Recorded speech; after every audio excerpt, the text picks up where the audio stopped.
मैं गीता रानी, मेरे YouTube channel धार्मिक सोच में आपका स्वागत है। आइए आज हम वैभव लक्ष्मी व्रत की कथा के बारे में जानते हैं। इस संसार के आरंभ से ही देवी देवताओं ने अपने चमत्कारों से भक्तों का उद्धार किया है। ऐसे चमत्कारों की महिमाओं को हमने अक्सर सुना व पढ़ा है। इसी तरह चमत्कारों से भरपूर वैभव लक्ष्मी माँ के व्रत की कथा को ध्यान पूर्वक सुनी। जय माँ लक्ष्मी अब कथा आरंभ होती है। एक बहुत विशाल नगर था। इस नगर में ना जाने कितने ही लोग रहते थे। देश के कोने कोने से रोजगार की तलाश में आए लोग जब इस नगर में आते थे तो उनके पास कुछ भी नहीं होता था। उनकी एकमात्र यही इच्छा होती थी कि उनको किसी तरह से भी 2 समय की रोटी मिल जाए, मेहनत मजदूरी करके अपने बच्चों का पेट पाल ले और प्रभु के गुण गाए। वैसे तो देखा जाए तो मानव की इच्छाओं की कोई सीमा नहीं होती। शुरू में वे यही सोचता है कि उसे 2 समय की रोटी मिल जाए और प्रभु की यही सबसे बड़ी कृपा होगी। इसी के लिए वह मंदिरों में जाते हैं, तीर्थ यात्रा करते हैं, कथा सुनते हैं और जब उन्हें 2 समय की रोटी मिलने लगती है तो उनके मन में कुछ और विचार उठने लगते हैं। जैसे उनकी आय बढ़े, उनके पास धन हो, रहने के लिए बढ़िया मकान हो, पहनने के लिए अच्छे कपड़े हों, सवारी के लिए कार या स्कूटर ही हो। बस रोटी मिलने के पश्चात उनकी लालसा बढ़ती ही जाती है। किसी ने ठीक ही कहा है, भूख की एक सीमा है जिसे खाना खाते ही पूर्ण कर लिया जाता है, परंतु लालसा की तो कोई सीमा नहीं है। मानव जीवन की भी एक सीमा है। लाख करोड़ों के सपने, सुख शांति और मौज मस्ती की आशाओं की लालसा करने वाला इंसान यह भूल जाता है कि यह द्वारों से मृत्यु की ओर लिए जा रहा है। मानव जीवन इतना बड़ा कहा है कि जिस पर हम विषय का इतना बड़ा बोझ लाद देते हैं। हम क्रोध, लोभ, मोह, अहंकार में अंधे होकर उस प्रभु, उस महाशक्ति को भी भूल जाते हैं जिसने इस संसार को जन्म दिया है, जो जीवन देता है और वही मृत्यु भी देता है। कलयुग में तो ऐसा ही होता है। पाप की परछाइयां लंबी और गहरी होना शुरू हो जाती हैं। धर्म व्यापार बन जाता है, अधर्मी खूब फलते फूलते हैं।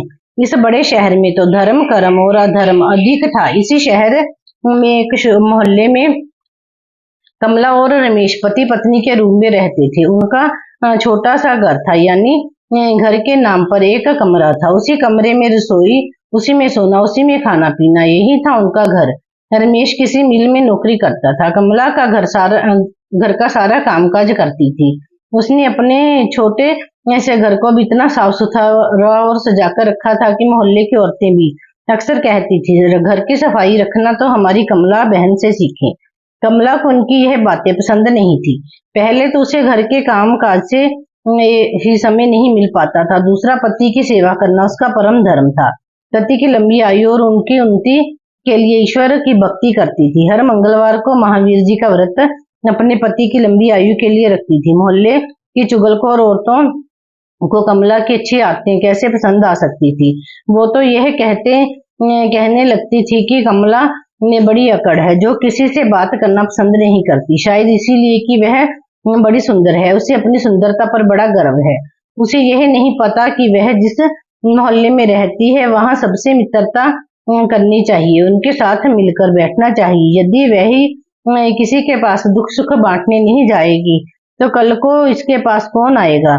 इन सबकी बड़ी बहन सुशीला थी, जो पूरे मोहल्ले को अपनी उंगलियों करना चाहती थी। बहन सुशीला ने अपनी ही एक कीर्तन मंडली बना रखी थी, जो घर घर जाकर कीर्तन किया करती थी। कमला को ऐसी औरतें बिल्कुल पसंद नहीं थी, जो कीर्तन करते समय भी एक दूसरे की चुगलियां करती हो। यही कारण था कि कमला ने कई बार उनको टोकते हुए कह दिया था कि देखो बहन सुशीला, मैं आपसे हाथ जोड़कर प्रार्थना करती हूँ कि पूजा एवं कीर्तन करते समय किसी की चुगली मत किया करो। किसी की बुराई करने से तो अच्छा है आप उस समय में प्रभु का नाम ले। इसके अलावा जीवन भी सफल होगा और बुराई से भी बच जाओगी। कमला की इतनी बातें सुनते ही बहन सुशीला को क्रोध आ गया। क्रोध के मारे उसके चेहरे का रंग लाल हो गया। वह कड़क कर बोली, ओ कमला, कल की शोरी, मुझे तू क्या समझेगी? अभी शहर में आए तुझे 2 साल हुए हैं। गांव का गोबर अभी हाथों से उतरा नहीं और हम शहर वालों को अकल सिखाने लगी है, गवार कहीं की। इस बात को सुनकर वह सुशीला और उसके साथी सब मिलकर कमला का मजाक उड़ाने लगी। कमला जानती थी कि ये लोग पाप करने वाले हैं, इनकी पूजा तो केवल ढोंग दिखावा है। इनके मन काले हैं, खोटे हैं, इनसे अधिक बोलने का कोई लाभ नहीं। इनकी कीर्तन मंडली खूब धन कमा लेती है। ईश्वर के नाम पर व्यापार, दुर्गा के नाम पर लूट। छी छी छी, घृणा होने लगी थी कमला को इन सबसे। उसने अपने घर में पूजा पाठ करना शुरू कर दिया। इन लोगों से दूर रहने लगी।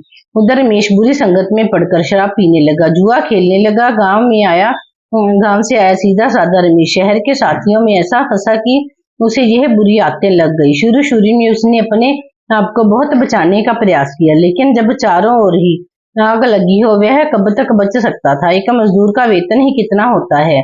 पूरा महीना मेहनत करके जो कुछ उन्हें मिलता है, उससे घर की 2 समय की रोटी ही चल सकती थी। मकान का किराया, दुकानदारी, कपड़े लत्ते, ये सब कुछ उस वेतन से नहीं चलता था। लेकिन जब इस वेतन से शराब पी जाए, चरस गांजा पिया जाए, जुआ खेला जाए, तो घर कैसे चलेगा? कमला बेचारी बहुत दुखी हो गई, अंदर ही अंदर घुलने लगी। पति को मना करती तो उल्टी उसे मार पड़ती, गालियां सुनने को मिलती। घर में आकर वह इतना हाय हल्ला करता कि लोगों को उनका मजाक उड़ाने का मौका मिलता। वे अंदर ही अंदर घुटने लगी, हर समय उदास रहने लगी। अपने मन की आग को शांत करने के लिए आंसू बहाती। इस प्रदेश में उसका कौन था जो उसे सहारा देता? एक दिन जब घर में खाने को कुछ नहीं बचा था, वह 2 दिन से भूखी थी। जिस दुकान से खाने पीने का सामान उधार मिलता था, उसने इसीलिए उधार देने से मना कर दिया क्योंकि उसके पिछले रुपए नहीं दिए गए थे। इस युग में तो जिसके पास लक्ष्मी नहीं, वह भूखा मर जाएगा। कमला माँ लक्ष्मी की मूर्ति के आगे हाथ जोड़कर बैठी रो रही थी। माँ ने उसकी आंखों से टपकते आंसू देख लिए थे। माँ ने उसके हृदय के दुख जान लिए थे। कमला रोए जा रही थी, साथ ही वह माँ लक्ष्मी का पूजन भी कर रही थी। माँ लक्ष्मी, मुझे बचा लो, माँ मुझे बचा लो। देखो मेरे घर में क्या हालत हो गई है।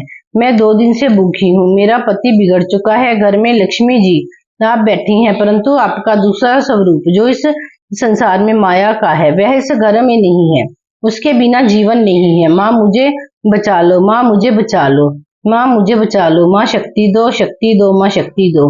लक्ष्मी कृपा करो, इसको घर को बचा लो। माँ अब आप ही मेरा अंतिम सहारा हो। तुमने मुझे ना बचाया तो मैं तुम्हारे चरणों में ही जान दे दूंगी। अब तक मेरा यह अंतिम निर्णय है।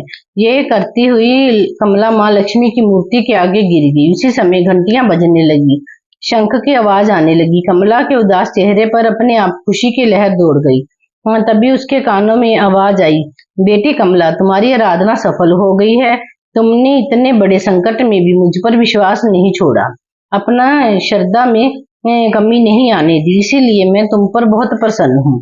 कमला, एक तो तू पतिव्रता धर्म में पूरी उतरी है, अपने पति की सेवा में कोई कमी नहीं रखी। दूसरा, तूने मुझ पर विश्वास नहीं छोड़ा। ये सब तेरी अग्नि परीक्षा ही थी, जिसमें तू अति खरी उतरी है। ये हे जगत माता, मैंने आपसे आज तक कुछ नहीं मांगा, परंतु आज मैं मजबूर हो गई हूँ माँ। आज पहली बार आपसे इस घर की खुशियां मांग रही हूँ माँ। मुझे धनवान बनने की कोई लालसा नहीं है। मुझे तो जीने के लिए धन की जरूरत है, जिससे हम खाना खा सके। मेरे बिगड़े हुए पति को सुधार दो माँ। जाओ बेटी, अपने आप को संभालो। मैं तुम्हारी मनोकामना पूरी करने आई हूँ। द्वार खोल रही हूँ। उठो, अपने घर के द्वार खोलो। कमला के अंदर ना जाने कहां से अनजानी शक्ति आ गई थी। वह माँ लक्ष्मी के चरणों से उठकर अपने घर की द्वार की ओर गई तो सामने ही उसने एक तिलकधारी ब्राह्मण को खड़े पाया। बेटी कमला, जय माँ लक्ष्मी बोलो, जय माँ लक्ष्मी। कमला ने पूरी शक्ति से कहा, देखो बेटी, मैं भी माँ लक्ष्मी जी के मंदिर का पुजारी हूँ। माँ के आशीर्वाद से यह 2 बोरे आटा और साथ में दालें और घी, सब खाने की सामग्री आपके घर पहुंचाने के आदेश हुए हैं। आप धन्य है महाराज, आप धन्य हैं। माँ लक्ष्मी के पुजारी होने के नाते मैं आपके चरण छूती हूँ महाराज, और आपसे यह प्रार्थना करती हूँ कि मुझे इस संकट से निकालने का उपाय भी बताओ। देखो बेटी, इस माया रूपी संसार में सुख प्राप्ति करने के लिए अपने मन को शुद्ध और आत्मा को पवित्र रखना चाहिए पड़ता है। माया लक्ष्मी जी की तिजोरियों में बंद करने वाले पापी होते हैं। यदि तुम अपने मन की शक्ति और घर गृहस्थी चलाने के लिए लक्ष्मी जी की प्राप्ति करना चाहती हो तो भैरव लक्ष्मी माँ का व्रत करो। इस व्रत के करने से आपकी हर मनोकामना पूरी होगी, तुम्हारे सारे संकट दूर हो जाएंगे। लेकिन पुजारी जी, मुझे इस व्रत की विधि तो बता दो। मैं तो माँ की उपासना बचपन से ही कर रही हूँ, किंतु व्रत की विधि मुझे नहीं पता। देखो बेटी, लक्ष्मी जी का व्रत बहुत सरल है। इसे वैभव लक्ष्मी व्रत कहा जाता है। जो प्राणी सच्चे मन से इस व्रत को कर लेता है, उसकी सारी मनोकामनाएं पूर्ण हो जाती हैं। उसे हर प्रकार के सुख संपत्ति प्राप्त होती है। इस व्रत को विधि पूर्वक करने से ही इसका फल मिलता है। जो लोग इस व्रत को विधि पूर्वक नहीं करते, उन्हें कोई फल नहीं मिलता, बल्कि वे अपने मन की शांति खो बैठते हैं। माँ लक्ष्मी जी का व्रत शुक्रवार को रखना चाहिए। सुबह उठकर नहा धोकर साफ सुथरे कपड़े पहने और दिन भर माँ लक्ष्मी का पूजन करें। हर समय मुंह से यही शब्द निकले, जय माँ लक्ष्मी, जय माँ लक्ष्मी। शाम के समय पूर्व दिशा की ओर मुंह करके आसन पर बैठे और माँ लक्ष्मी जी की मूर्ति या चित्र किसी ऊंचे स्थान पर रखकर उसके आगे चावलों की ढेरी लगाएं। एक खुली प्लेट में सोने के जेवर रखें। यदि सोने के जेवर ना हो तो चांदी से भी काम चलेगा। माँ लक्ष्मी के चरणों में गुलाब के सुर्ख लाल फूल अर्पण करके धूप के साथ साथ देसी घी की जोत जलाएं। वैसे तो माँ लक्ष्मी के अनेक रूप हैं, परंतु इन सब की नींव है श्री यंत्र। जो माँ के भक्त श्री यंत्र के दर्शन कर लेते हैं, समझ लो उन्होंने माँ के हर रूप के दर्शन कर लिए। इसीलिए माँ पूजन के समय श्री यंत्र को मत भूलें। सबसे पहले प्लेट में रखे जेवर को हल्दी का टीका लगाकर 5 बार बोले, जय माँ वैभव लक्ष्मी, जय माँ वैभव लक्ष्मी। हमारी खाली झोली भर दो माँ, हमारी खाली झोली भर दो माँ। इसके पश्चात घी, आटे और चीनी को भूनकर बनाया गया प्रसाद, जिसमें केले के टुकड़े काटे हों, माँ लक्ष्मी की आरती करके उस प्रसाद को लोगों में बांट दो। बांटते समय भी आपकी जुबान पर माता लक्ष्मी की जय जरूर रहनी चाहिए। ये व्रत निरंतर 21 या 51 रखे जा सकते हैं। सूर्यास्त होने के पश्चात माँ की उपासना करके जब प्रसाद बांट ले तो आप भोजन ग्रहण कर सकते हैं। माँ के आगे पड़े चावलों को सब पक्षियों को डाल दें। व्रत रखने वाले हर भक्त के लिए यह जरूरी है कि वह श्री वैभव लक्ष्मी व्रत की कथा का पाठ करे और लोगों को भी कथा सुनाए। इससे और अधिक पुण्य मिलता है। जब व्रत संपूर्ण हो रहे हैं, अर्थात 21वां या 51वां व्रत जब रखे, तो उस दिन 7 छोटी बच्चियों कंजकों को घर पर बुलाकर उन्हें उनका मनपसंद भोजन खिलाएं।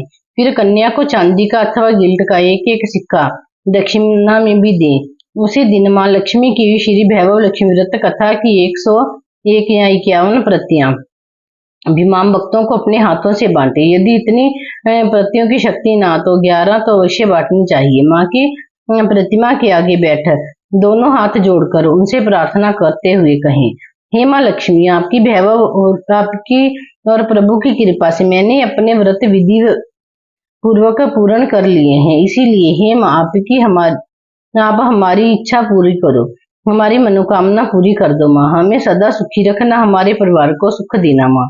बस बेटी, यही हर प्राणी के लिए कल्याण मार्ग है। तुम भी श्री वैभव लक्ष्मी व्रत करो, तुम्हारा पति भी ठीक हो जाएगा और तुम्हें धन भी मिलेगा। तुम सदा कष्ट मुक्त रहोगी। ये कहते हुए पुजारी जी चले गए। कमला ने आटे की बोरियां पड़ोसन की सहायता से अंदर रखवा दी। दालों को भी अंदर रखा। माँ लक्ष्मी की उपासना तो कर ही रही थी, परंतु विधि सुनकर नहीं रह पाई। आज माँ लक्ष्मी ने उनकी हालत देखकर जो उसकी सहायता की है, उसे वह कैसे भूल सकेगी। सहसा उसे ध्यान आया, कल ही शुक्रवार है, मैं कल से ही माँ लक्ष्मी जी के 21 व्रत आरंभ करूंगी। दूसरे ही दिन से कमला ने शुक्रवार का व्रत कथा आरंभ कर दी और साथ ही माँ का व्रत रखा। सारा दिन माँ की आरती करती रही। फिर उसने रात्रि के समय श्री वैभव लक्ष्मी व्रत कथा का पाठ करके घर आए पति के चरण छूकर उसे प्रसाद खिलाया। तो उसके पति ने उसे प्यार से सीने से लगाकर कहा, मेरी कमला, तुम तो सचमुच देवी ही लग रही हो। मैं ही पापी था जो आज तक देवता ना बनकर राक्षस बना रहा, लेकिन आज मेरी आंखें खुल गई हैं। अब मुझे अपनी भूल का एहसास हो रहा है और मैं आज माँ लक्ष्मी के चरणों में बैठकर यह प्रतिज्ञा करता हूँ कि मैं कभी भी शराब नहीं पीऊंगा, ना कभी जुआ खेलूंगा, ना ही गंदे और बुरे लोगों के संगत में बैठूंगा। मैं तुम्हें कभी दुख नहीं दूंगा। मेरे देवता, मेरे प्राणनाथ, माँ लक्ष्मी जी की कृपा से आप सुधर गए तो मुझे सारे संसार के खजाने मिल गए। आज मैं कितनी खुश हूँ। माँ ने मेरा उजड़ा घर